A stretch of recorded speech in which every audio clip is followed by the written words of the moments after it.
Hello everyone, स्वागत है बेटा आप सबका हमारे इस नए लेक्चर में कोऑर्डिनेट ज्योमेट्री के। और बेटा आपको याद होगा कि हम स्ट्रेट लाइंस पढ़ रहे थे, बहुत सारे सवालों की प्रैक्टिस कर रहे थे और जो लास्ट लेक्चर था बच्चों अपने, उसमें पूरा का पूरा डिटर्मिनेंट फॉर्म से किस तरीके से आप स्ट्रेट लाइन का इक्वेशन लिखते हैं ये देखा था। मैंने आपको ये भी बताया था कि मैं कभी भी डिटर्मिनेंट फॉर्म का अलग से इस्तेमाल नहीं करूंगा सवाल सॉल्व करने के लिए। वो चीज को पढ़ने की जरूरत सिर्फ और सिर्फ ये थी कि जब भी अगर मान लीजिए कभी क्वेश्चन में मेरे पास डिटर्मिनेंट फॉर्म में चीज लिखी हो स्ट्रेट लाइंस में, तो मुझे समझ में आए कि लिखा क्या। सिर्फ उसके लिए बच्चों मैंने आपको वो चीज पढ़ाई थी। Otherwise as such determinant form का हम इस्तेमाल नहीं करेंगे स्ट्रेट लाइन को सॉल्व करने में। तो चलिए आज का बेटा लेक्चर स्टार्ट करते हैं। लेकिन आज का लेक्चर स्टार्ट करने के पहले आप में से जितने भी बच्चे बेटा नए हैं, जिन्होंने अभी तक हमारा टेलीग्राम चैनल ज्वाइन नहीं किया है, आप सबसे पहले जल्द से जल्द हमारे टेलीग्राम चैनल को ज्वाइन करें, क्योंकि उसको ज्वाइन करने से आपको दो एडवांटेज है। जो पहला एडवांटेज है बेटा वो ये है कि आपको मेरे लेक्चर के अपडेट्स समय से हमेशा मिल गया करेंगे। क्योंकि कई बार ऐसा होता है कि YouTube में जब हम कोई लेक्चर पोस्ट करते हैं, और क्योंकि मैं एक दिन में मल्टीपल चीजें पोस्ट करता हूं, तो कोई चीज छूट जाती है बच्चों से। तो अगर आप उस चैनल में अपडेटेड हैं, आपको सारी चीजें दिख रही हैं, तो आपको दिखेगा कि एक लेक्चर आया है, तो उसका एक क्रिएटिव भी आपको दिख जाएगा वहां पे। और जो सेकंड एडवांटेज है जो बहुत जरूरी है वो क्या है? सेकंड एडवांटेज बच्चों ये है कि जब भी बेटा आप यहाँ पर क्वेश्चंस की प्रैक्टिस करते हैं, तो वो तो चलो बहुत अच्छे सवाल हैं ही, लेकिन अगर आपको अपना सिलेक्शन इंश्योर करना है जेईई मेंस एंड एडवांस में, तो आपको क्वेश्चंस की प्रैक्टिस और ज्यादा करने की जरूरत है।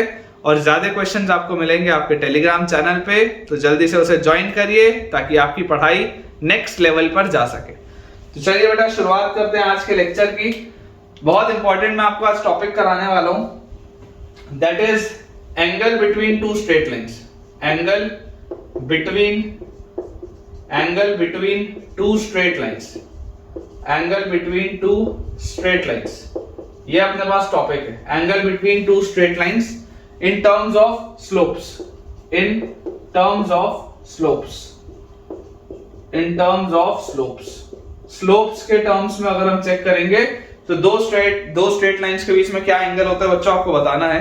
सबसे पहले देखिए मैं आपको एक बेसिक सा जो स्टेटमेंट है वो लिखा देता हूं और एक फिगर बना देता हूं, फिर उसके लिए अपन डेरिवेशन करते हैं। मान लेते हैं let theta be the angle. Let theta be the angle, या इसको आप लिख लो acute angle. Let theta be the acute angle की अपन बात करते हैं। Let theta be the acute angle between the two straight lines, between the two straight lines, and m1 m2 be the slopes, and m1 m2 be its slopes, and m1 m2 be its slope। देखिए मैं आपके लिए बेटा figure बना देता हूं। Imagine करिए ये आपके पास y एक्सिस और x एक्सिस दिया हुआ है, और हमारे पास बच्चों ये दो इस तरीके से लाइंस दी है। लेट अस से आपके पास ये दो इस तरीके से बेटा लाइंस दी हुई हैं, ठीक है। ये वाला आपके पास जो एंगल है, late us say this is alpha 1 and this is alpha 2। ये वाली जो लाइन है, ये लाइन आपकी L1 है, ये वाली लाइन आपकी L2 है। लाइन L1 का जो बच्चों इंक्लिनेशन एंगल है वो अल्फा 1 है, और लाइन L2 का जो इंक्लिनेशन एंगल है वो अल्फा 2 है। क्लियरली आपको दिखाई दे रहा है कि alpha 1 is greater than alpha 2। Alpha 1 जो है वो अल्फा 2 से बड़ा है। तो यहां से आप बोल सकते हैं कि tan of alpha 1 will also be greater than tan of alpha 2, क्योंकि tan एक इंक्रीजिंग फंक्शन होता है। और tan of alpha 1 होगा क्या? अगर alpha 1 इसका एंगल ऑफ इंक्लिनेशन है, तो tan of alpha 1 will be m1, तो m1 is greater than m2। ये बात अपने को आ गई समझ में कि यहां पर अगर इसका स्लोप m1 है और इसका अगर स्लोप m2 है, तो m1 की वैल्यू m2 से बड़ी है। ये बात अपने को बेटा एकदम क्लियरली समझ में आनी चाहिए। और मैं आपको बोल रहा हूं कि ये दोनों लाइंस के बीच में जो एक्यूट एंगल है, देखो एक लाइन के बीच में बच्चों दो एंगल, एक लाइन के बीच में दो एंगल है। अगर ये एंगल थीटा है तो ये छोटा सा अंदर वाला एंगल भी थीटा होगा, और अगर ये थीटा था तो ये जो बगल वाला एंगल होगा, इसके ये बगल वाला एंगल होगा बच्चों, this will B 180 minus theta, क्योंकि ये पूरा लीनियर पेयर होता है। तो अगर ये थीटा है तो बगल वाला angle will be 180 minus theta. ये बात अपने को समझ में आनी चाहिए। तो अगर बेटा ये वाली बात अपने को समझ में आनी चाहिए, तो हम बात कर रहे हैं किसकी? एक्यूट एंगल की। हमने थीटा क्या माना है? थीटा हमने एक्यूट एंगल माना है, छोटा वाला एंगल, ठीक है। तो यार यहाँ से मुझे एक चीज समझ में आती है कि दिस इज एंगल थीटा, तो ये अंदर वाला छोटा सा एंगल भी क्या होगा, थीटा होगा। अगर ये एंगल थीटा है तो अंदर वाला छोटा एंगल भी थीटा होगा। तो इस ट्राइंगल के अंदर देखो, इस ट्राइंगल के अंदर अगर आप एक्सटीरियर एंगल की प्रॉपर्टी लगाओ, क्लियरली आपको दिखाई देता है कि alpha 1 is equal to alpha 2 plus theta, दिखाई देता है। Alpha 1 will be equal to alpha 2 plus theta. क्या रीजन है इसका, एक्सटीरियर एंगल। एक्सटीरियर एंगल बस लिख देते हैं, क्योंकि एक्सटीरियर एंगल जो होता है वो sum of two interior opposite angles के बराबर होता है।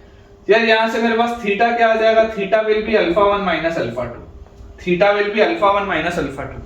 और अगर मैं यहां पर दोनों साइड tan ले लूं तो tan theta will be tan of alpha 1 minus alpha 2, और यहां से अपने पास आ जाएगा tan theta is equal to tan of a minus b is tan a minus tan b upon 1 plus tan a tan b, tan a minus tan b upon 1 plus tan a tan b, ये अपने पास चीज आ जाएगी। और tan alpha 1 था क्या, m1 था, और tan alpha 2 क्या था, m2 था। तो tan थीटा आपके पास बच्चों आ जाएगा m1 minus m2 upon 1 plus m1 m2, ये चीज आ जाएगी। अब देखो रिजल्ट आपके पास ये आया, लेकिन अभी इसको मैं एग्जैक्ट रिजल्ट नहीं बोलूंगा, अभी थोड़ा सा बोलूंगा कि ध्यान से सुनिए। आपने थीटा को क्या माना है, आपने बच्चों थीटा को माना है एक्यूट। आपने अगर थीटा को एक्यूट माना है तो एक्यूट एंगल के लिए तो tan क्या होता है, tan थीटा पॉजिटिव होना चाहिए। अगर थीटा एक्यूट है, इफ थीटा इज एक्यूट तो tan क्या होना चाहिए, पॉजिटिव होना चाहिए, क्योंकि पहले क्वाड्रेंट में तो tan पॉजिटिव होता है। तो यार ये जो पूरी चीज है ये must be, this must be positive. ये जो पूरी चीज लिखी है ना राइट साइड की पूरी चीज मस्ट बी पॉजिटिव, नहीं तो गड़बड़ हो जाएगी।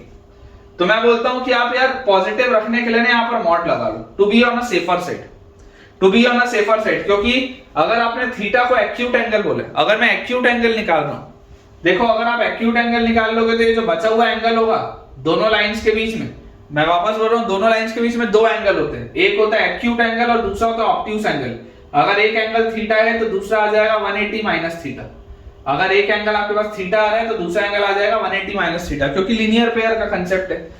तो मैं इसीलिए बोल रहा हूं अगर मैं थीटा को एक्यूट एंगल बोलता हूं तो tan थीटा पॉजिटिव होना चाहिए, और पॉजिटिव रखने के लिए अपन ने मॉड लगा लिया है ना। मॉड क्यों लगाया है, to ensure that RHS is positive, to ensure that RHS is positive, क्योंकि LHS पॉजिटिव था। और क्लियरली देखो थीटा क्या है, theta is acute angle, theta is acute angle, ठीक है, theta will be acute angle. ये बच्चों आपको चीज बहुत बढ़िया तरीके से समझ में आनी चाहिए। मॉड्यूलस को मैंने सिर्फ इसलिए लिखा है क्योंकि थीटा एक्यूट है, tan थीटा पॉजिटिव होना चाहिए, और ये जो रिजल्ट आया है ये रिजल्ट आपको याद होना चाहिए। दो स्ट्रेट लाइंस के बीच का एंगल होता है mod of m1 minus m2 upon 1 plus m1 m2। ये जो दोनों एंगल होता है दोनों लाइंस के बीच का, ये वाला जो मैंने एंगल लगाया मॉड के साथ, this is N acute angle, ठीक है। और एंगल दोनों ही हो सकते हैं। आप बोलने को देखो एक्यूट एंगल थीटा होगा, थीटा इज एक्यूट एंगल, तो ऑब्ट्यूस एंगल क्या होगा 180 minus theta, 180 minus theta will B obtuse angle, 180 minus theta will B obtuse angle, ठीक है। तो अगर मान लो कभी आपसे पूछ लिया जाए कि what is the angle between the two lines, तो एंगल आपके पास थीटा भी होगा और 180 माइनस थीटा भी होगा। तो अनलेस आपके थीटा की वैल्यू 90 डिग्री है, अनलेस बच्चों थीटा की वैल्यू 90 डिग्री, आपको हमेशा ही एक एंगल एक्यूट मिल जाएगा और दूसरा एंगल ऑब्ट्यूस मिल जाएगा। तो ये बेसिक था। अब इसके ऊपर बेटा बेस्ड कुछ रिजल्ट्स हैं, मैं आपके लिए वो डिराइव करता हूं। सो बेटा इंपॉर्टेंट जो अपने पास पॉइंट है that is condition for two lines to be parallel, condition for two lines to be parallel, कि दो लाइंस पैरेलल आप किस कंडीशन में बोल सकते हैं, condition for two lines to be parallel. अब बच्चों देखो समझने वाली बात क्या है, समझने वाली आपके लिए बात यह है कि यार अगर दो लाइंस पैरेलल हैं, अगर ये बेटा दो लाइंस पैरेलल हुई तो दोनों के बीच में एंगल तो कुछ भी नहीं होगा। अगर दोनों लाइंस पैरेलल हैं, ठीक है ना, अगर इस तरीके से लाइंस होती हैं तो आप बोलते हो ना कि कोई एंगल थीटा बन रहा है। अगर दोनों लाइंस पैरेलल हुई तो दोनों के बीच में एंगल क्या होगा 0 डिग्री। आपको ये बात समझ में आनी चाहिए कि if two lines are parallel तो angle between them is 0 degree, दोनों के बीच का एंगल आ जाएगा 0 डिग्री। तो हमको क्या पता है, हमको पता है कि tan थीटा जो होता है वो होता है mod of m1 minus m2 upon 1 plus m1 m2। tan theta होता है mod of m1 minus m2 upon 1 plus m1 m2, और क्योंकि थीटा की वैल्यू 0 डिग्री है तो clearly this will be equal to tan 0 मतलब 0 हो जाएगा। तो आपको यहां से दिखाई दे जाएगा कि m1 की वैल्यू किसके बराबर है, तो m1 की वैल्यू बच्चों आ जाएगी m2 के बराबर। ठीक है ना, जैसे ही आप थीटा को 0 रख लेंगे इमीडिएटली आपके पास m1 की वैल्यू किसके बराबर आ जाएगी, m2 के बराबर। इसका मतलब क्या है, इसका मतलब यह है कि if two lines are parallel, if two lines are parallel, then their slopes are equal। ये बात हमको बच्चों समझ में आनी चाहिए कि अगर दो लाइंस पैरेलल हैं तो दोनों का जो स्लोप होगा, m1 क्या है, m1 is the slope of line L1, m2 है लाइन L2 का स्लोप। तो अगर दो लाइंस पैरेलल हैं तो आपको ये बात समझ में आनी चाहिए कि m1 और m2 बराबर होगा, slope of m1 will be equal to the slope of m2। इसके अलावा एक नोट डाल के और अपन लिखते हैं चीज, ठीक है, नोट डाल के आपको एक चीज और लिखनी है कि let L1 will be equal to ax plus by plus c। मान लेते हैं एक लाइन L1 है which is ax plus by plus c, एक लाइन हमारे पास L1 है which is ax plus by plus c equal to 0। ये एक हमारे पास स्ट्रेट लाइन है। तो यहां से अगर आप इसको देखेंगे तो इसका स्लोप क्या आएगा, इसका स्लोप आपके पास आ जाएगा, बच्चे देखिए क्या आएगा, by स्लोप का अगर कैलकुलेशन करें तो by will be equal to minus ax minus c और y will be equal to minus a by b into x minus c by b।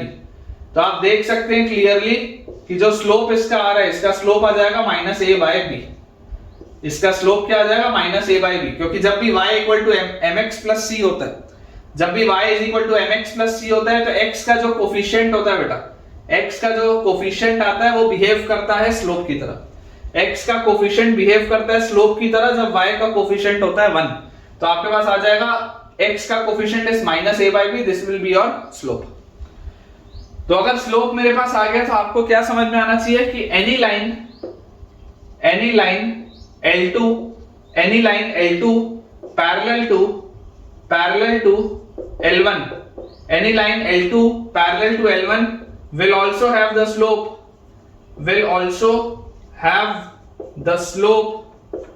minus a by b। ये बात हमको समझ में आनी चाहिए कि अगर आप कोई भी एक लाइन L2 ले लें, ठीक है, अगर बच्चों आप कोई भी एक लाइन ले लें L2 जो कि L1 के पैरेलल है, तो क्योंकि L1 का स्लोप आपके पास माइनस a by b था तो L2 का भी स्लोप क्या आएगा minus a by b। Also L2 will be of the form ax plus by plus lambda equal to 0। ये इस फॉर्मेट का होगा, ये बात इंपॉर्टेंट है बेटा, ठीक है, this is an important point कि अगर आप बेटा इसके पैरेलल एक लाइन लिखना चाहते हैं, अगर आप इसके पैरेलल एक लाइन लिखना चाहते हैं तो बेसिकली ये जो इतना हिस्सा है ना, इतना हिस्सा बेटा सेम रहेगा, इतना हिस्सा सेम रहेगा। आप कोई भी लाइन जो इसके पैरेलल लिखना चाहते हैं उसमें इतना हिस्सा सेम होगा, क्योंकि स्लोप निकालने में तो यही वाले हिस्से का काम आना है, स्लोप को लैम्डा से कोई मतलब नहीं है। समझिए ये जो c था कांस्टेंट वो क्या था, y इंटरसेप्ट था, याद करो y is equal to mx plus c में ये जो माइनस c बाय b आ रहा है क्या है, y इंटरसेप्ट है, c तो कांस्टेंट वैल्यू है, इसका स्लोप से कोई लेना देना नहीं है। स्लोप का लेना देना किससे होता है, स्लोप का लेना देना होता है कोफिशिएंट ऑफ x और कोफिशिएंट ऑफ y से, स्लोप का लेना देना होता है कोफिशिएंट ऑफ x और कोफिशिएंट ऑफ y से, स्लोप का कोई भी लेना देना नहीं है कांस्टेंट चीज से। तो अगर हम पैरेलल लाइंस की बात करें तो हमको बच्चों ये बात समझनी पड़ेगी कि अगर आपके पास एक लाइन है ax plus by plus c equal to 0 तो उसके बेटा पैरेलल आप कोई भी लाइन लिख लें, दुनिया की कोई भी लाइन जो उसके पैरेलल होगी उसमें ये ax plus by वाला हिस्सा तो सेम होगा, ये ax plus by वाला बच्चों हिस्सा तो सेम होगा, केवल अंतर इस कांस्टेंट टर्म का होगा क्योंकि स्लोप तो सेम ही आना चाहिए, अभी आपने देखा, ठीक है। तो ये एक इंपॉर्टेंट पॉइंट है, इस पर बेटा सवाल बनते हैं, ठीक है ना, इस पर सवाल बनते हैं। जैसे मैं आपको अगर एग्जांपल के रूप में देखिए एक बहुत सिंपल सी चीज बता दूं कि मेरे पास अगर एक लाइन है x plus y plus 1 is equal to 0, अगर बच्चों मेरे पास एक लाइन है x plus y plus 1 equal to 0 तो any line parallel to this line, any line parallel to this line, any line parallel to this line will be any line parallel to this line will be x plus y plus lambda is equal to 0। इसके parallel कोई भी जो line होगी दुनिया की वो क्या होगी, x plus y plus lambda equal to 0। और देखेंगे अभी थोड़ी देर में आपको मैं ऐसे सवाल कराऊंगा जिसमें कोई ना कोई एक एक्स्ट्रा कंडीशन और दी होगी और उस एक्स्ट्रा कंडीशन का यूज करते हुए लैम्डा निकलेगा। आपको जो चीज याद रखनी है बेटा, आपको याद रखने वाली चीज क्या है, याद रखने वाली चीज बहुत सिंपल सी है कि अगर आपके पास कोई भी एक लाइन दी हुई है और उस लाइन के आपको पैरेलल एक दूसरी लाइन लिखनी है, तो जो बेस्ट अप्रोच होता है वो क्या होता है कि इतना हिस्सा आप सेम लिख लो और कोई भी एक नया कांस्टेंट लगा लो। ठीक है ना, आप इतना हिस्सा बच्चों सेम लिख लो और फिर कांस्टेंट आप बदल दो, क्योंकि इस लाइन का स्लोप आपको दिख रहा होगा, जब ये x उधर जाएगा तो माइनस x होगा, तो इस लाइन का स्लोप -1 आएगा और ये वाली भी लाइन का स्लोप क्या आएगा, -1 ही आएगा। स्लोप को जो भी बेटा रिलेशन है स्लोप का, वो सिर्फ और सिर्फ x के कोफिशिएंट और y के कोफिशिएंट के साथ है। स्लोप का कोई भी लेना देना कांस्टेंट टर्म के साथ नहीं होता, ये बात हमको जानकारी में होनी चाहिए। नेक्स्ट अपने पास है बेटा condition for lines to be perpendicular. Condition for lines to be perpendicular, parallel तो हमने देख लिया, अब अपन परपेंडिकुलर भी देखते हैं। Condition for lines to be perpendicular, तो हमको ये बात समझ में आनी चाहिए कि अगर ये मेरे पास एक लाइन है L1 और ये अगर बच्चों मेरे पास एक लाइन है L2 और अगर मैं बोल रहा हूं कि ये दोनों लाइन परपेंडिकुलर है, ठीक है, तो अगर बेटा ये दोनों लाइन परपेंडिकुलर होगा इसका मतलब थीटा का वैल्यू 90 डिग्री होगा। जब दोनों लाइंस पैरेलल था तब थीटा 0 डिग्री था, अगर परपेंडिकुलर होगा तो दोनों के बीच में एंगल 90 डिग्री होगा। तो tan ऑफ 90 डिग्री क्या आ जाएगा, tan ऑफ 90 डिग्री आ जाएगा mod of m1 minus m2 upon 1 plus m1 m2, यही आएगा अपने पास, mod of m1 minus m2 upon 1 plus m1 m2। और tan ऑफ 90 डिग्री तो क्या होता है, tan ऑफ 90 डिग्री इनफाइनाइट होता है, नॉट डिफाइंड होता है। tan of 90 degree is infinite या नॉट डिफाइंड, तो क्लियरली मैं देख सकता हूं कि ये जो डिनोमिनेटर होगा ये डिनोमिनेटर 0 होना चाहिए हमारे पास। तो यहां से अगर 1 प्लस m1 m2 को बेटा मैं 0 कर दूं, क्योंकि इनफाइनाइट होने के लिए तो 1 प्लस m1 m2 0 होगा, तो मेरे पास आ जाएगा m1 m2 is equal to -1। m1 m2 is equal to -1 बोलने का मतलब है कि ये जो दोनों लाइंस होंगी दोनों के स्लोप्स का जो प्रोडक्ट होता है वो -1 होता है। ये जो दोनों लाइंस हमारे पास आएंगी ये दोनों लाइंस के स्लोप्स का प्रोडक्ट विल बी -1, ये याद होना चाहिए बच्चों, ये आपको ये सारी चीजें याद होनी चाहिए। पैरेलल लाइंस के लिए m1 और m2 सेम होता है, परपेंडिकुलर लाइंस के लिए दोनों का जो प्रोडक्ट होता है वो किसके बराबर आ जाता है, -1 के बराबर। जैसे आप इमेजिन करिए कि अगर बेटा आपके पास एक एग्जांपल के रूप में मैं लाइन लिख दूं कि L1 आपके पास एक लाइन है 3x plus 4y minus 5 is equal to 0, 3x plus 4y minus 5 is equal to 0। मान लीजिए आपके पास ये एक लाइन है और देखिए इसका स्लोप क्या है, what will be the slope. तो स्लोप निकालने के लिए आप उसको उस फॉर्मेट में बनाएंगे, तो आप लिखेंगे 4y is equal to -3x plus 5, 4y is equal to -3x plus 5 और y will be equal to -3/4x और प्लस 5/4। तो क्लियरली आपको दिखाई देता है कि यार x का जो कोफिशिएंट होता है वो होता है स्लोप, मतलब कि स्लोप की वैल्यू आएगी -3/4।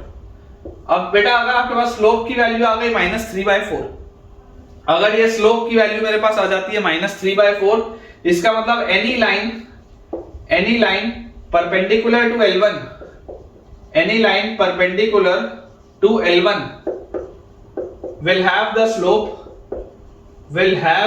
the slope कितना स्लोप आ जाएगा इसके परपेंडिकुलर कोई भी लाइन का, तो वो 4/3 हो जाएगा।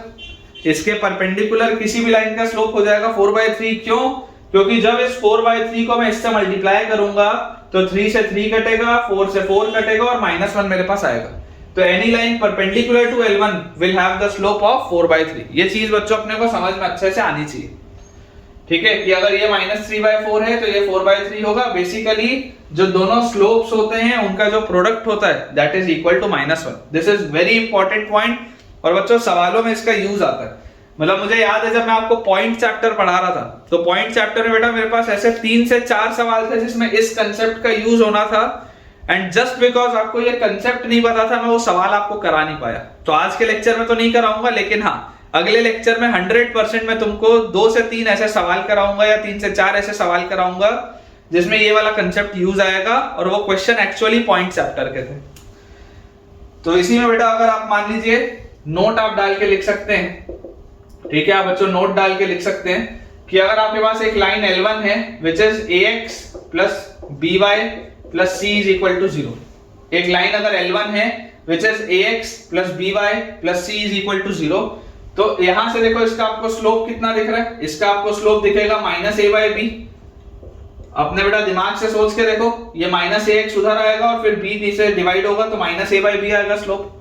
अब if L1 is perpendicular to L2, then slope of L2 जो होगा, या then L2 को आप पता है क्या लिख सकते हैं, L2 can be written as if L1 is perpendicular to L2, तो L2 को आप लिख सकते हैं bx minus ay plus some lambda is equal to 0. This is very important. bx minus ay plus some lambda is equal to 0. आप देख लीजिए इसका जो स्लोप आएगा, इसका स्लोप आपके पास आ जाएगा बच्चों b by a। ये माइनस ए वाई इधर ले आओ और ए से डिवाइड कर दो, b बाई ए आ जाएगा इसका स्लोप। और आप देख सकते हैं कि इन दोनों को आप जैसे ही मल्टीप्लाई करेंगे दोनों का प्रोडक्ट -1। ठीक है, तो आपको क्या चीज समझ में है कि जब दो लाइंस पैरेलल होती हैं तो ये ax प्लस by वाली जो चीज होती है, ax प्लस by वाली चीज सेम होती है दोनों लाइंस अगर पैरेलल होती हैं तो। और अगर दो लाइंस परपेंडिकुलर होती हैं तो परपेंडिकुलर के केस में y का कोफिशिएंट आ जाता है x के सामने और x का कोफिशिएंट माइनस टाइम्स होके आ जाता है y के सामने। और अगर आपको ये चीज याद रखने में प्रॉब्लम हो रही हो तो कोई भी दिक्कत की बात नहीं है, आप सिर्फ इस बात को अपने माइंड में रखिए कि जो दोनों लाइंस का स्लोप होगा उसका जो प्रोडक्ट होगा दैट विल बी -1।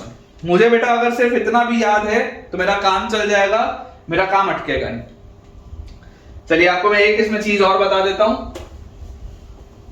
देखिए मैं आपको बेटा इसमें एक चीज और समझा देता हूं कि आप मानिए अगर आपके पास L1 एक लाइन है which is a1x plus b1y plus c1 is equal to 0 और L2 आपके पास एक लाइन है which is a2x plus b2y plus c2 is equal to 0। ठीक है, आपके पास बच्चों दो लाइंस दी हुई हैं L1 आपको दिया हुआ है a1x plus b1y plus c1 is equal to 0 and L2 अपने पास दिया हुआ है a2x plus b2y plus c2 equal to 0। So for these two lines to be parallel, if L1 is parallel to L2, अगर बेटा L1 और L2 parallel है तो देखो इसका स्लोप क्या आएगा, इसका स्लोप आपके पास आ जाएगा यहां से minus a1 by b, minus a1 by b, minus a1 by b1। ठीक है, ये इसका स्लोप आएगा और इसका स्लोप आपके पास क्या आएगा माइनस a2 बाय b2, इसका स्लोप हमारे पास आएगा माइनस a2 बाय b2। तो if L1 is parallel to L2 ये दोनों सेम होने चाहिए, minus a1 by b1 should be equal to minus a2 by b2। If L1 is parallel to L2, आपको पता है अगर बेटा दोनों लाइंस पैरेलल होती हैं तो दोनों का स्लोप क्या होता है, सेम होता है। तो अगर ये दोनों बराबर होने चाहिए तो माइनस से माइनस कटा तो यहां से आपके पास आ गया a1 by a2 is equal to b1 by b2। ठीक है ना, अगर दो लाइंस पैरेलल हैं, याद करिए क्लास 9th में या 10th में if two lines are parallel a1 by a2 is equal to b1 by b2 is not equal to c1 by c2, यहीं से आता है वो। ठीक है, ये उसके पीछे की कहानी है। अब उस समय तो बेटा क्लास 10th में तुमको सिखा नहीं सकते थे, लेकिन क्लास 10th का है कंसेप्ट ये pair of linear equation in two variable. देख लो, if two lines are parallel a1 by a2 is equal to b1 by b2 is not equal to c1 by c2। और अगर ये c1 by c2 के बराबर हो गया तो लाइंस क्या हो जाएंगी, कोइंसिडेंट हो जाएंगी। और अगर a1 by a2 b1 by b2 के बराबर नहीं हुआ तो लाइंस विल बी इंटरसेक्टिंग। ये सारी चीजें क्लास 10th में आपने पढ़ी है। तो ये अपने पास बेटा रिजल्ट आ जाता है if two lines are parallel then a1 by a2 is equal to b1 by b2, अपने को समझ में आना चाहिए। अगला अपने पास है if L1 is perpendicular to L2, if L1 is perpendicular to L2 कि अगर L1 वाली बच्चों जो लाइन है वो L2 के परपेंडिकुलर है तो परपेंडिकुलर के केस में क्या होता है, दोनों का जो स्लोप का प्रोडक्ट होता है वो -1 होता है। मतलब कि minus a1 by b1 into minus a2 by b2, दोनों के स्लोप्स का प्रोडक्ट इज -1, दोनों के स्लोप्स का प्रोडक्ट इज -1। तो ये माइनस से ये माइनस कटा तो यहां से आपके पास आ गया a1 a2 is equal to minus b1 b2, a1 a2 is equal to minus b1 b2 और a1 a2 plus b1 b2 is equal to 0। Again a very important result, if two lines are parallel तो a1 a2 plus b1 b2 will be equal to 0। Sorry, if two lines are perpendicular then a1 a2 plus b1 b2 will be equal to 0 and if two lines are parallel तो a1 by a2 is equal to b1 by b2। यही बेटा अपने को याद होना चाहिए, ठीक है। इन पॉइंट्स का बच्चों क्वेश्चंस में बहुत फ्रीक्वेंटली यूज होता है। तो चलिए अब अपन कुछ सवालों की प्रैक्टिस स्टार्ट करते हैं। क्वेश्चन बच्चों अपने पास लिखा हुआ है, find the equation of straight line, find the equation of straight line, find the equation of straight line passing through, find the equation of straight line passing through 2, -3, passing through 2, -3 and parallel to passing through 2, -3 and parallel to 3x minus 4y is equal to 5. Find the equation of straight line passing through 2, -3 and parallel to 3x minus 4y equal to 5. अब देखिए बेटा, समझने की कोशिश करिए कि अगर आपको इसे सॉल्व करना है, मल्टीपल आप इसको तरीके से सॉल्व कर सकते हैं। सबसे पहले मेथड 1, कोई भी एक नॉर्मल बच्चा क्या बोलेगा कि साहब इसके पैरेलल आपको लाइन लिखनी है, मतलब स्लोप सेम होना चाहिए। तो आपके पास L1 जो लाइन है, L1 लाइन क्या है? L1 लाइन है 3x minus 4y is equal to 5। Line L1 जो है हमारे पास that is 3x minus 4y is equal to 5। अब अगर बच्चों मेरे पास ये लाइन L1 दी हुई है तो मुझे जो समझने वाली बात है वो क्या है कि यार इसका स्लोप क्या होगा? m1, इसका स्लोप आ जाएगा, ये -4 उधर जाएगा तो +4 और उससे डिवाइड करूंगा तो स्लोप इसका आएगा 3/4। इसका स्लोप बच्चों मेरे पास आ जाएगा 3/4, ठीक है। तो आपको बोला जाए find the equation of straight line passing through 2, -3 और जिसका स्लोप, इसका जो स्लोप है दैट इज 3/4, तो पैरेलल है तो उसका भी स्लोप 3/4 होगा। तो देखो पॉइंट स्लोप फॉर्म हो गया। क्या पॉइंट तुम्हारे पास है, स्लोप तुम्हारे पास है। जो तुमको रिक्वायर्ड लाइन है उसका स्लोप भी 3/4 होगा और पॉइंट है 2, -3। तो अगर आप पॉइंट स्लोप फॉर्म से, अगर बेटा आप पॉइंट स्लोप फॉर्म से अपने स्ट्रेट लाइन का इक्वेशन लिखेंगे तो आपके पास आ जाएगा y minus y1, तो यहां आ जाएगा y plus 3 is equal to slope into x minus x1, मतलब x minus 2, यह आएगा अपने पास। और बच्चों जैसे ही आप इसको 4 से मल्टीप्लाई करेंगे this will B 4y plus 4 into 3 is 12 is equal to 3x minus 6 और हमारे पास आ जाएगा 3x minus 4y, 3x minus 4y और minus 18 will be equal to 0। हमारे पास आ जाएगा 3x minus 4y minus 18 will be equal to 0। अब देखो आप देख सकते हो ये 3x minus 4y वाली जो चीज है, ये 3x minus 4y वाली चीज देखो यहां पर भी आपको दिखाई दे रही है। और मैंने आपको बोला ही था, मैंने बेटा आपको बोला ही था कि अगर दो लाइंस पैरेलल होंगी तो ये वाला जो हिस्सा है ax plus by वाला जो हिस्सा होता है वो तो सेम होता है। तो ये तो हो गया आपका मेथड 1 जहां पर आपने पॉइंट स्लोप फॉर्म का यूज किया। मेथड 2 आपको क्या बोलता है? मेथड 2 बोलता है कि if L1 is 3x minus 4y is equal to 5, if L1 is 3x minus 4y equal to 5, तो any line parallel to L1, any line parallel to L1 will be of the form, any line parallel to L1 will be of the form, किस form की होगी बच्चों वो line? कोई भी line जो L1 के पैरेलल होगी 100% it will be of the form 3x minus 4y plus lambda equal to 0। Basically ये इतना हिस्सा तो सेम ही होगा, ठीक है ना। ये जो आपके पास देखो 3x minus 4y equal to 5 है, इसको बेसिकली आप 3x minus 4y minus 5 equal to 0 भी लिख सकते हैं।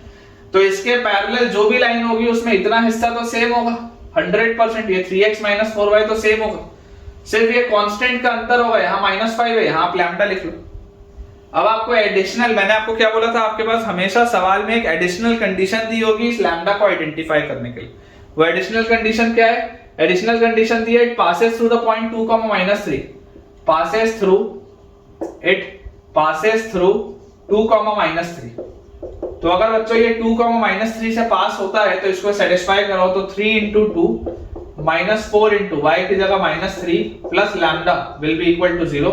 तो 6 और 4 3 plus 12 plus lambda will be equal to 0। तो लैम्डा की वैल्यू बच्चों आ जाएगी आपके पास -18। देख लो ये +18 है, उधर जाएगा तो -18, lambda is -18 and if lambda is -18 तो आपका जो आंसर आ जाएगा that will be 3x minus 4y minus 18 is equal to 0। देख लो same answer, 3x minus 4y minus 18, 3x minus 4y minus 18। तो बच्चों आपको जो भी मेथड समझ में आए आप उस मेथड से इसको सॉल्व करें। अप्रोच बहुत सिंपल है, अगर लाइंस पैरेलल होती हैं तो कंडीशन क्या है, a1 by a2 is equal to b1 by b2, या आप बोल सकते हैं कि जो शुरू का x और y वाला टर्म है कोफिशिएंट्स के साथ वो बेटा सेम होगा, ठीक है ना। ax plus by plus c के पैरेलल कोई भी जो लाइन होगी that will be of the form ax plus by plus lambda equal to 0। ये बात अपने को याद रखनी है।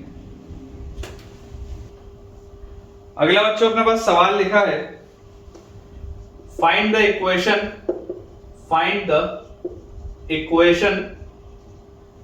Equation of the straight line passing through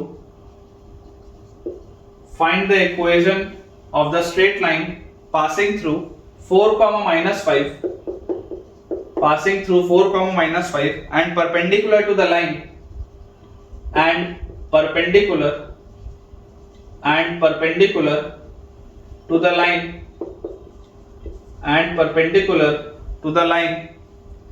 3x plus 4y plus 5 equal to 0 and perpendicular to the line 3x plus 4y plus 5 equal to 0। ठीक है, ये बच्चों अपने पास सवाल दिया हुआ। अब देखिए अगेन मैं आपको बेटा दोनों मेथड समझाऊंगा कि पहला मेथड तो हर बेसिक बच्चे को बेटा बेसिक सा मेथड है, हर सिंपल से बच्चे को पता होना चाहिए नॉर्मल। यार ये क्या लिखा है, 3x plus 4y plus 5 equal to 0 लिखा हुआ है लाइन L1। तो इसका स्लोप क्या आएगा आपके पास, -3/4 आएगा क्या, देखो ध्यान से, इसका स्लोप आपके पास आएगा -3/4। ये 3x उधर जाएगा तो -3x और 4 से डिवाइड, -3/4 आएगा इसका स्लोप। तो अगर बेटा इसका स्लोप आ रहा है -3/4, इसका मतलब क्या है, -3/4 का बच्चों अपने पास मतलब आ जाएगा कि यार यहां से इसके perpendicular any line L2, any line perpendicular to L1 will have the slope any line perpendicular to L1 will have the slope, इसका क्या हो जाएगा बेटा, रेसिप्रोकल विद माइनस साइन, क्योंकि दोनों का प्रोडक्ट -1 आना चाहिए। तो इसका रेसिप्रोकल आपके पास क्या आ जाएगा, 4/3 आ जाएगा क्या, देखो इसका रेसिप्रोकल आ जाएगा 4/3, -3/4 का रेसिप्रोकल आ जाएगा 4/3। तो देखो जैसे ही आप दोनों को मल्टीप्लाई करोगे, 4 से 4 गायब, 3 से 3 गायब, दोनों का प्रोडक्ट -1 आ रहा है, वही आना चाहिए था। तो अब लाइन L2 बेटा जो है, लाइन L2 का आपके पास स्लोप आ गया 4/3 और आपको दिख रहा है it passes through the point 4, -5। तो equation of line L2 in point slope form, क्या आ जाएगा, y minus y1 मतलब y plus 5 is equal to slope into x minus x1 मतलब कि x minus 4, ये आएगा अपने पास। और इसको बच्चों अगर हम सिंप्लीफाई करें तो this will B 3y plus 5 3s are 15 is equal to 4x minus 16। तो मेरे पास आ जाएगा 4x minus 3y और -31 is equal to 0। ये आएगा यार answer, 4x minus 3y minus 31 is equal to 0, ये अपने पास आंसर आ रहा है। अब इसी में अगर हम सेकंड इसका मेथड देखें तो हमें एक चीज पता है, हमें क्या पता है कि if line L1 is ax plus by plus c is equal to 0, तो line L2 will be of the form of bx minus ay plus lambda equal to 0 if L1 is perpendicular to L2। ये बात मुझे पता है कि इसके perpendicular कोई भी लाइन जो होगी उसमें bx minus ay और कांस्टेंट टर्म बदल जाएगा, ऐसा होता है। तो आपको देखो दिया क्या हुआ है, आपके पास जो लाइन L1 दी हुई है that is 3x plus 4y plus 5 equal to 0। तो any line perpendicular to L1 will be of the form of 4x minus 3y plus lambda equal to 0। Clearly आप बोल सकते हैं that L1 will be perpendicular to L2, 4x minus 3y plus lambda equal to 0 and आपको दिख रहा है it passes through 4, -5। कोई ना कोई आपको कंडीशन दी होगी ताकि आप लैम्डा निकालें, पासेस थ्रू 4, -5। तो 4, -5 इसमें अगर मैं सेटिस्फाई करा दूं तो 4 into 4 -3 into y की जगह -5 plus lambda this will be equal to 0। तो हमारे पास आ जाएगा 16 और 5 3 plus 15 plus lambda is equal to 0। तो लैम्डा की वैल्यू बच्चों आ जाएगी -31 और जैसे लैम्डा की वैल्यू -31 आएगी तो line L2 will be 4x -3y और -31 is equal to 0। Line L2 will be 4x -3y -31 is equal to 0। आप देख सकते हैं सेम आंसर बच्चों सेम ही आएगा, आपको जो भी मेथड चूज बेटा करना हो आप उससे आगे बढ़ें, सवाल आपका हमेशा सॉल्व होगा। ठीक है, 4x -3y -31 will be equal to 0। Next बच्चों अपने पास सवाल लिखा है angle between the diagonals of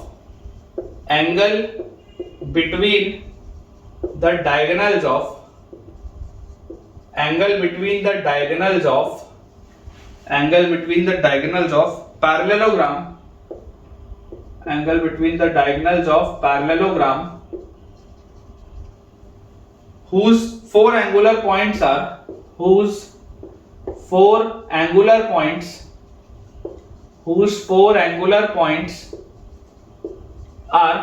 जिसके चारों एंगुलर पॉइंट्स बच्चों दिए हुए अपने पास 2, -1, 2, -1, उसके बाद है 0, 2, नेक्स्ट अपने पास दिया हुआ है 2, 3 एंड लास्ट बच्चों अपने पास लिखा हुआ है 4, 0।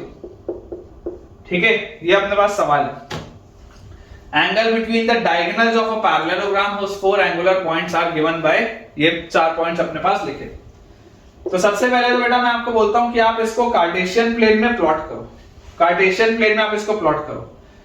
ठीक है, यहां पर अपने पास है 1 2 3 4 तक है मैक्सिमम, फिर ऊपर अपने पास 1 2 3 तक मैक्सिमम है और पीछे अपने पास -1 है मैक्सिमम, नीचे तो कुछ भी नहीं है। तो अपने पास पॉइंट है सबसे पहले 2, -1, एक है नीचे भी, तो 2, -1 आ जाएगा यहां पे। फिर है 0, 2, ठीक है, तो 0, 2 बच्चों आपके पास आ जाएगा 0, 2 इज समवेयर हियर।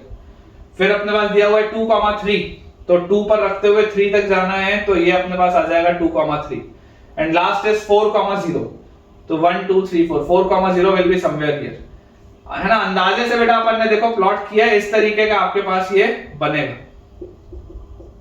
कुछ ऐसा आपके पास ये फिगर बनेगा बेटा ऐसा, और ये डायगोनल्स अपन ने इसमें ज्वाइन कर दिया। इसे अपन बोल देते हैं late us say this is vertex A, this is vertex B, this is C and this is D। तो ये आपके पास आ गया A, फिर 0, 2 आपके पास आ गया B, उसके बाद है 2, 3 इज C एंड D। ये अपने पास बच्चों दिया हुआ है, बोला जा रहा है it is ABCD is a parallelogram. ठीक है ना, सवाल में दिया हुआ है that ABCD is a parallelogram. तो अगर बच्चों ABCD मेरे पास पैरेललोग्राम दिया है और मुझे पूछा जा रहा है angle between the diagonals of the parallelogram, कि इनके बीच में एंगल क्या होगा, डायगोनल्स के बीच में एंगल। तो अपन मान लेते हैं let theta be the acute angle, between the diagonals, let theta be the acute angle between the diagonals। तो m1 आप मान लो स्लोप ऑफ AC, m1 आप मान लो स्लोप ऑफ AC, क्योंकि ये दो लाइंस हैं बेसिकली। डायगोनल्स क्या है, AC और BD दो लाइंस हैं, तो AC के स्लोप को आप मान लो m1। तो AC का स्लोप क्या होगा, AC का बच्चों अगर आपको स्लोप निकालना है तो स्लोप होता है y2 - y1 upon x2 - x1।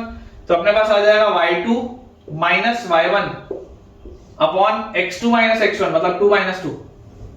क्या आ गया ये 2 - 2 तो 0, डिनोमिनेटर में 0, इसका क्या मतलब है, इसका मतलब क्या है, स्लोप ऑफ AC बेटा m1 तो आपके पास क्या आ रहा है इनफाइनाइट, m1 आपके पास आ रहा है इनफाइनाइट। अगर डिनोमिनेटर में 0 आ रहा है मतलब क्या होगा, m1 इज इनफाइनाइट, और अगर m1 इनफाइनाइट है इसका मतलब एंगल कितना ये बन रहा होगा 90 डिग्री का। दिखाई देखो दे भी रहा है, वर्टिकल एक लाइन बनी है। बेसिकली ये वाला पॉइंट अगर आपके पास 2, -1 है और ये वाला आपके पास पॉइंट 2, 3 है, तो देखो ना ये x = 2 है ये वाली line. This line is basically x = 2, आपको दिखाई दे रहा है, this is a vertical line, this is x = 2, हर जगह x कोऑर्डिनेट 2 ही है। तो बात बिल्कुल सही है, इसका स्लोप इनफाइनाइट आ रहा है, मतलब कि ये वाला एंगल एक्स एक्सिस के साथ जो एंगल बना रहा होगा दिस विल बी 90 डिग्री। बिल्कुल सही बात, 90 डिग्री का एंगल बन रहा होगा, करेक्ट। अच्छा, slope of m2, slope of m2 को बच्चों अपन मान लेते हैं slope of bd। m2 is slope of bd, तो bd का स्लोप क्या आ जाएगा, y2 माइनस y1 मतलब 0 minus minus 1, y2 minus y1 upon x2 minus x1 मतलब कि 4 माइनस 2। तो यार ये कितना आ गया, हाफ आ रहा है क्या, ये तो अपने पास हाफ आ रहा है slope of bd, this is coming out to be half. तो यार यहां से अपने को पता है कि if this is angle theta, तो tan थीटा क्या होता है, tan थीटा बच्चों होता है mod of m1 minus m2, m1 minus m2 upon 1 plus m1 m2, 1 plus m1 m2, ये चीज अपने पास आती है। अब यार एक बात समझो कि अगर कोई भी एक स्लोप अगर इनफाइनाइट आ रहा है तो ऑब्वियसली आप इनफाइनाइट रख के तो सॉल्व नहीं कर सकते ना।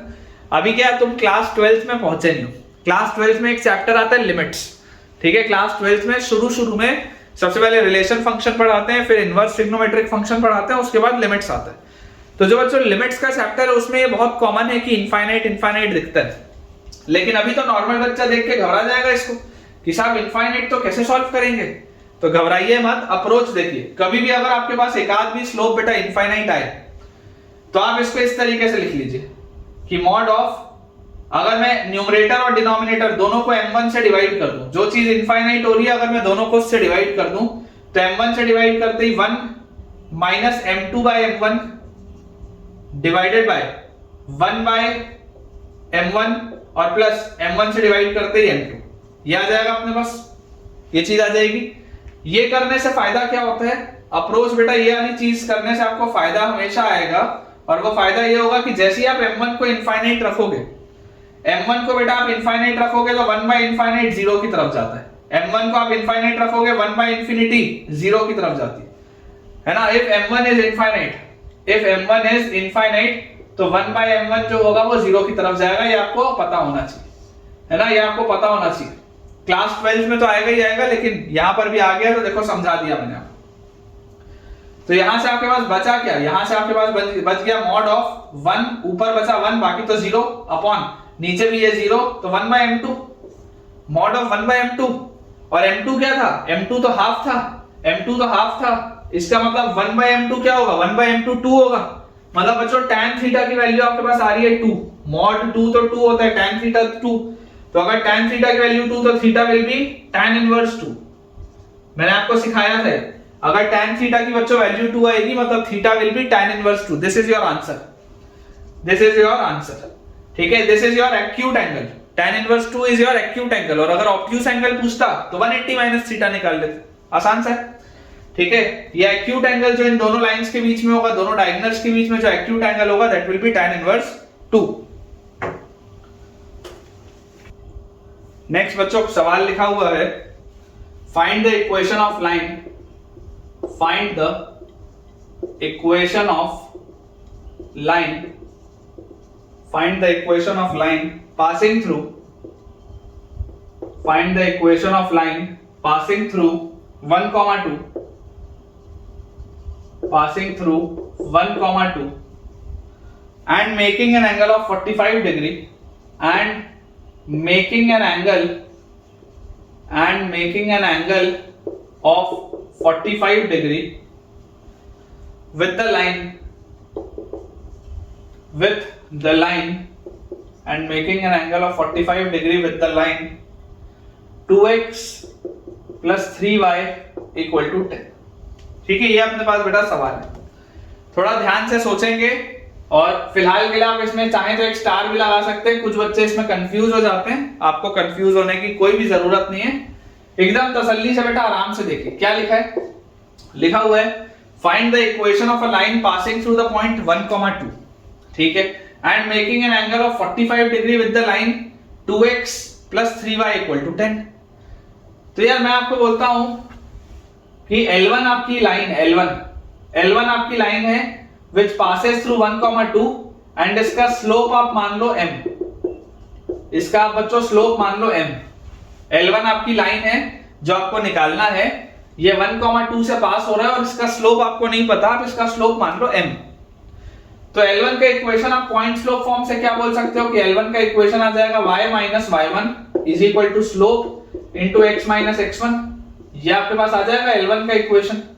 कुल मिला के अगर मुझे m मिल जाए, कुल मिला के बच्चों अगर मुझे m मिल जाए तो मजा आ जाएगा यार, बिल्कुल मजा आ जाएगा अगर m मिल गया तो।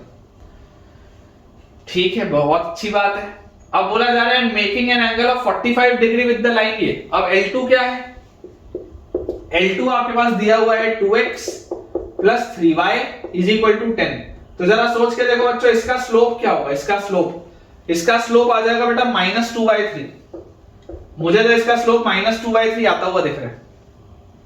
तो आपके पास सेकंड एक लाइन थी, उसका आपको स्लोप पता है। पहले वाली लाइन का स्लोप m था और बोला जा रहा है कि ये दोनों के बीच में एंगल कितना है, and making an angle of 45 degree.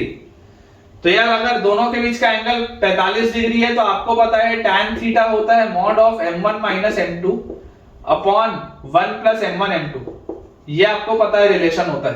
तो अगर आप थीटा को 45 डिग्री डाल दोगे जो लिखा हुआ है, तो tan 45 होता है बच्चों 1, tan 45 होता है 1, and this will be equal to mod of m1 की जगह रख लो आप m माइनस m2 की जगह रख लो -2/3, m1 minus m2 upon 1 plus m1 और m2 की जगह -2/3। ये अपने पास आ गया। तो अगर हम मॉड को भी हटा दें तो यहां आ जाएगा +-1 is equal to m plus 2/3 divided by 1 minus 2m/3, m plus 2/3 divided by 1 minus 2m/3। और एलसीएम बेटा अगर आप लोगे तो देखो आपके पास आ जाएगा यहाँ पे 3m प्लस 2 बाय 3 और ये वाला बाय 3 कटेगा, यहाँ भी नीचे एलसीएम ले लो, this will be 3 minus 2m। ये अपने पास आएगा, ये नीचे का बाय 3 और इसका नीचे का बाय 3 कट जाएगा। तो क्लियरली आपको दिख रहा है यहाँ पर आपके पास दो केसेस बनेंगे। एक बार ये पूरी चीज +1 के बराबर होगी, एक बार -1 के बराबर होगी। ठीक है, तो आप दो केसेस लेके सॉल्व करो। अगर आप 3m plus 2 upon 3 minus 2m को 1 बोलेंगे, या आप 3m plus 2 bye 3 minus 2m को -1 बोलेंगे, ऐसी बोलेंगे कुछ। तो यहां से आपके पास क्या आ जाएगा, 3m plus 2 will be equal to 3 minus 2m, 3m plus 2 will be equal to 3 minus 2m, या आप बोल सकते हैं 5m will be equal to 1, 5m will be equal to 1 which implies m will be equal to 1/5। एक answer तो आ गया, एक answer तो अपने पास आ गया, m की वैल्यू 1/5।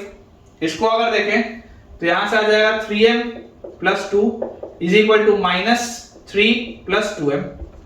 तो m की वैल्यू बच्चों यहां से आ जाएगी -5। दूसरा आंसर भी आ गया। मतलब अगर बेटा आपके पास m की दो वैल्यूज आ रही है, अगर बेटा आपके पास m की दो वैल्यूज आ रही है, मतलब ऐसी दो लाइंस पॉसिबल है। समझ पा रहे हैं आप? अगर आपके पास m की दो वैल्यूज आ रही हैं, इसका मतलब ऐसी दो लाइंस पॉसिबल हैं जो कि इससे 45 डिग्री का एंगल बनाएंगी, ऐसी दो लाइंस पॉसिबल है। तो आंसर हमारे पास क्या आ जाएगा? आंसर हमारे पास बच्चों आ जाएगा y minus 2 is equal to m की जगह 1/5, तो 1/5 इंटू x माइनस 1। तो यहां पे इसको सॉल्व करेंगे तो 5y minus 10 is equal to x minus 1, तो x minus 5y plus 9 is equal to 0। ये आ गया पहला आंसर। और अगर मैं m की जगह -5 रखता तो मेरे पास आ जाता y minus 2 is equal to -5 into x minus 1। तो यहां से आएगा y minus 2 is equal to -5x plus 5। तो अपने पास आ जाएगा बेटा 5x plus y, 5x plus y minus 7 is equal to 0। ये दो आएंगी बेटा लाइंस आपके पास, देख लीजिए आप। ठीक है, पहली लाइन अपने पास आ जाएगी x minus 5y plus 9 equal to 0, x minus 5y plus 9 equal to 0, बिल्कुल सही। और सेकंड लाइन आएगी 5x plus y minus 7 equal to 0, 5x plus y minus 7 equal to 0, बिल्कुल करेक्ट। अब मैं आपको इसका अगर एक अंदाजे से समझाऊं कि हो क्या रहा है, तो आप बेटा ऐसे समझिए कि ये आपके पास कोई एक लाइन है, ये आपके पास बेटा कोई एक लाइन है 2x plus 3y equal to 10। Let us say this is your line L2। Figure के थ्रू बता रहा हूं कि हो क्या रहा है। ये आपके पास बच्चों कोई एक लाइन है L2, और आप इसमें बेटा ये देखिए कि आपके पास पॉइंट क्या दिया हुआ है, 1,2 आपके पास दिया हुआ है। तो अगर 1,2 दिया हुआ है और उसके बाद बोला जा रहा है कि एक ऐसी लाइन का इक्वेशन जो कि इससे 45 डिग्री का एंगल बना रही, तो यार ये कुछ इस तरीके की बात हो रही होगी, कुछ इस तरीके की, है ना। अंदाजे से बता रहा हूं कि कुछ इस तरीके की आपके पास बात हो रही होगी कि आपके पास ये वाली भी लाइन इसके साथ 45 डिग्री का एंगल बना रही है यहां पर, और ये वाली भी लाइन बच्चों इसके साथ 45 डिग्री का एंगल बना रही है यहां पर। ये आपके पास आ रहा होगा, ठीक है। जो दो आंसर्स आपके पास आ रहे हैं ना बेटा, दो आंसर्स इसीलिए आ रहे हैं। और एक चीज और जो बहुत इंपॉर्टेंट है, जो कई सारे बच्चे मिस कर जाते हैं, ये जो आपके पास दो आंसर आ रहे हैं, ये आपका पहला आंसर आ रहा है, ये आपका दूसरा आंसर आ रहा है, ये आपकी ओरिजिनल लाइन है L2, L1 आपके पास दो अलग अलग लाइंस आ रही है। और आप देख लो, आपने परपेंडिकुलर लाइंस में अभी अभी पढ़ा है कि जब लाइंस परपेंडिकुलर होती हैं तो उनके स्लोप का प्रोडक्ट होता है -1।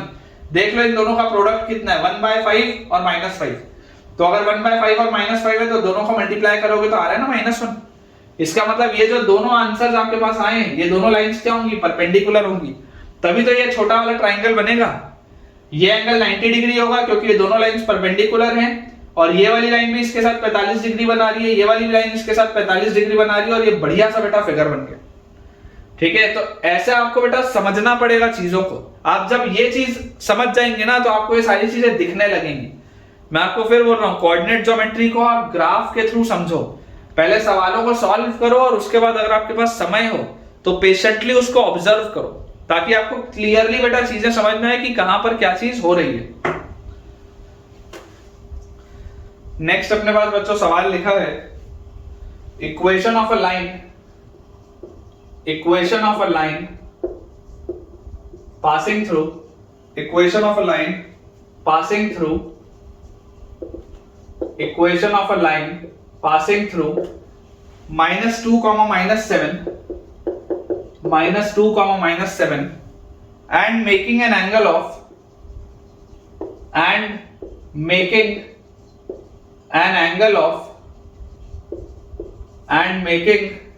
of tan inverse 3/4 and making an angle of tan inverse 3/4 with and making an angle of tan inverse 3/4 with 4x plus 3y equal to 3 and making an angle of tan inverse 3/4 with 4x plus 3y equal to 3, ठीक है। आपके पास बेटा ये सवाल है कि find the equation of a line passing through -2, -7 and making an angle of tan inverse 3/4 with 4x plus 3y equal to 3। बिल्कुल same सवाल है जैसा पिछला वाला था इसमें, लेकिन मैं आपको एक चीज सिखाऊंगा अभी, है ना। बिल्कुल सेम कंसेप्ट है, लेकिन इसमें आपको बेटा आज कुछ नया सीखने को मिलेगा। देखिए क्या लिखा है अपने पास कि आपके पास एक लाइन है, ठीक है, L1 आप एक लाइन मान लो which passes through the point -2, -7। L1 आप एक लाइन मान लीजिए which passes through the point -2, -7, और इसका स्लोप आपको नहीं पता तो आप इसका स्लोप L1 का बच्चों स्लोप मान लीजिए m, अज्यूम आप कर लीजिए इसका स्लोप m है। तो L1 का इक्वेशन अगर आप पॉइंट स्लोप फॉर्म से आगे बढ़ेंगे तो आपके पास आएगा y - y1 is equal to slope into x - x1। यह आएगा अपने पास y - y1 is equal to slope into x - x1। ये अपने पास लाइन आनी चाहिए L1, मतलब कुल मिला के अगर m मिल जाए तो मजा आ जाएगा। और ये जो पूरा लिखा हुआ है ये एक एंगल है, मान लो ये एंगल थीटा है, ये बेटा पूरी चीज एक एंगल लिखी हुई है, मान लो ये एंगल थीटा है। लाइन L2 आपके पास क्या है, लाइन L2 आपके पास दी हुई है 4x plus 3y equal to 3। इसका बच्चों जो स्लोप आपके पास आएगा, इसका स्लोप आपके पास कितना हो जाएगा, तो दिस विल बी -4/3। इसका स्लोप अपने पास आ जाएगा -4/3। तो यार लाइन L1 का स्लोप m है, लाइन L2 का स्लोप -4/3 है, और बोला जा रहा है it makes an angle of tan inverse 3/4 with this line.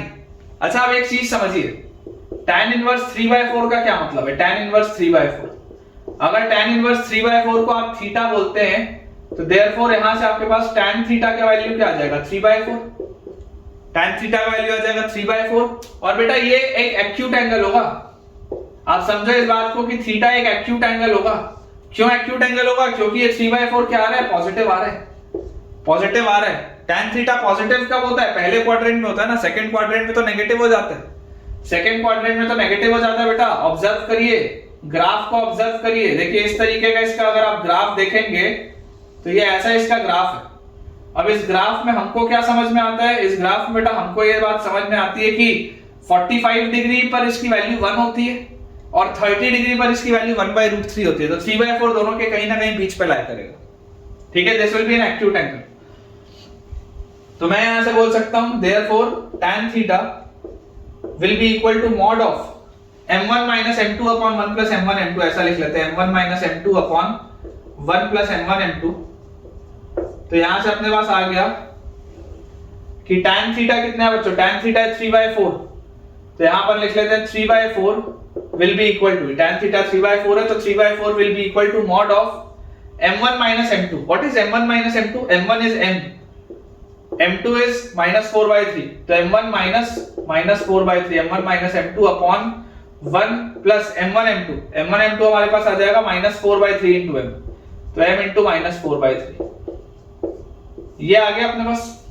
Mod को अगर हटाएंगे तो प्लस माइनस लगाएंगे, तो plus minus 3/4 is equal to m plus 4/3 divided by नीचे 1 minus 4m/3, m plus 4/3 divided by 1 minus 4m/3, और इसको आप लिख सकते हैं plus minus 3/4 is equal to, LCM लेंगे बच्चों तो 3m plus 4 upon 3 minus 4m, और ये 3 से ये 3 कट जाएगा। अब यहां पर आपको बेटा एक चीज मिलेगी सीखने के लिए।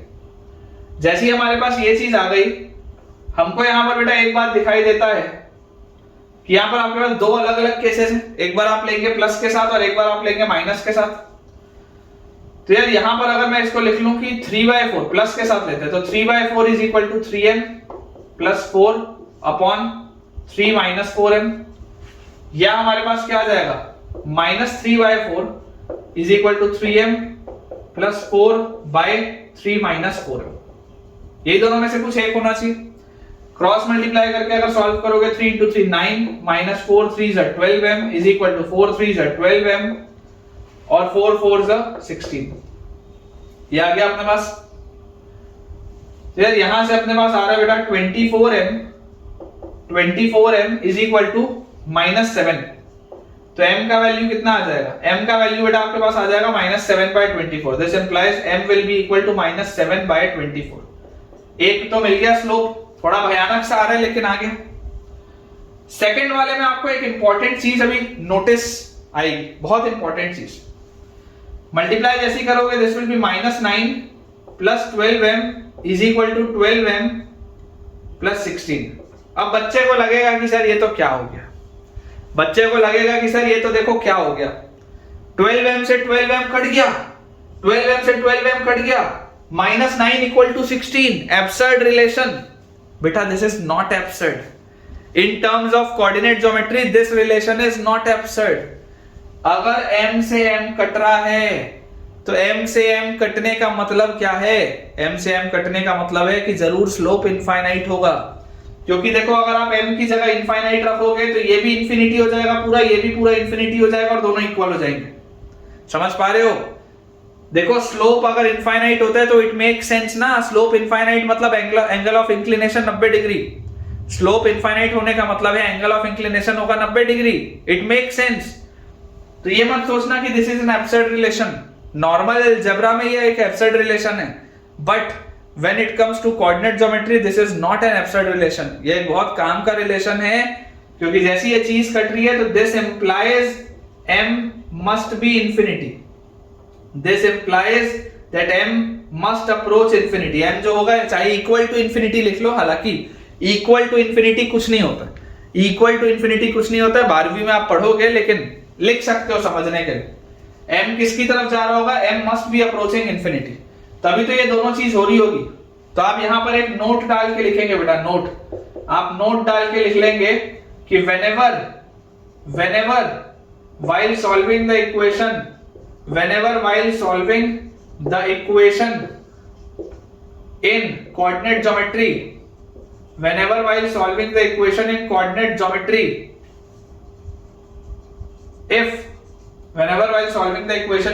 geometry, if m that is slope gets removed from the equation, always check for m approaching infinity. हमेशा इस बात को आपको ध्यान रखना है। कभी भी अगर ऐसा हो कि स्लोप इंफिनिटी की तरफ जा, कभी भी अगर ऐसा हो कि कोऑर्डिनेट ज्योमेट्री में इक्वेशन सॉल्व करते हुए स्लोप कट गया इक्वेशन से, पूरे इक्वेशन से स्लोप ही कट गया, घटिया सा एब्सर्ड सा रिलेशन आ गया, तो हमेशा इस बात को याद रखना है कि एक बार m अप्रोचेस इंफिनिटी आपको सोचना जरूरी है। यहां पर अगर आप बोलेंगे m अप्रोचेस इंफिनिटी और यहां पर आपके पास आ जाएगा m अप्रोचेस या m इज इक्वल टू -7/24, तो फाइनली बेटा देखो आपके पास जो आंसर आएगा, आपके पास आंसर देखो क्या आएगा, ये लिखा हुआ था y + 7 is equal to m times x + 2। अब थोड़ा ध्यान से ऑब्जर्व करेंगे, यहां पर अपने पास क्या आ रहा है, पहला आ रहा है m का वैल्यू -7/24, तो y + 7 is equal to -7/24 into x + 2। ये आपके पास आ गया फर्स्ट रिलेशन। आप अगर चाहें तो इसको फर्दर सिंपलीफाई कर सकते हैं, चाहें तो इतने में छोड़ सकते हैं, कोई दिक्कत नहीं।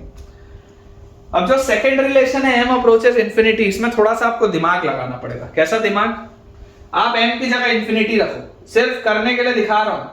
ये आप लिखेंगे y + 7 is equal to infinite into x + 2। जब m को आप इंफिनिटी रखोगे तो ऐसे ही होना चाहिए।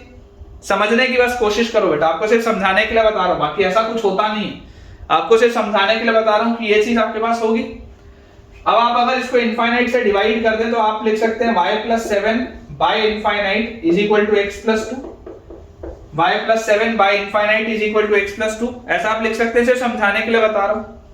और एनीथिंग बाय इंफिनिटी क्या होता है? 0 होता है। Anything bye infinity is 0। तो यहां से आपके पास इक्वेशन क्या आ गया अगला, x is equal to -2। x is equal to constant अगर आपके पास आ रहा है, या x + 2 इक्वल टू 0 अगर आपके पास आ रहा है, मतलब this is a vertical line. x equal to constant is a vertical line. x equal to constant अगर वर्टिकल लाइन आ रही थी तभी तो उसका एंगल ऑफ इंक्लिनेशन 90 डिग्री था, और अगर एंगल ऑफ इंक्लिनेशन 90 डिग्री था इसीलिए तो स्लोप इनफाइनाइट आ रहा था। सोच के देखो, तो क्या लिखा है, equation of a line passing through -2, -7 and making an angle of tan inverse 3/4 with 4x + 3y = 3। तो ऐसी दो लाइंस हैं। अगेन बच्चों ऐसी दो लाइंस हैं। पहली लाइन है y + 7 is equal to -7/24 into x + 2। मैं चेक कर लेता हूं, y + 7 is equal to -7/24 into x + 2 बिल्कुल सही है। और अगला इक्वेशन है x + 2 इक्वल टू 0 या x equal to -2। Very important बेटा, ठीक है, it is a good question. Star लगा लेंगे, यहां पर फंसता है बच्चा, है ना, यहां नोट पे स्टार लगा लेंगे बेटा, यहां पर मिस्टेक आपसे हो सकता है। तो ठीक है बच्चों, विद दिस हम अपने आज के लेक्चर के एंड पे पहुंच चुके हैं। और बेटा मुझे पूरी उम्मीद है कि आपको आज का लेक्चर बहुत बढ़िया तरीके से समझ में आया होगा। तो अगर आपको आज के लेक्चर में कुछ भी नया सीखने को मिला तो मुझे कमेंट्स में जरूर बताइए, ताकि मैं इसी मोटिवेशन के साथ लगा रहूं आपके लिए इन शानदार लेक्चर्स को प्रिपेयर करने में। अगर आपको बेटा आज का वीडियो पसंद आया हो तो वीडियो को लाइक करें, चैनल को सब्सक्राइब करें और दोस्तों के साथ इस वीडियो के लिंक को शेयर भी करें, ताकि उनकी पढ़ाई भी और बेहतर हो पाए। Thank you.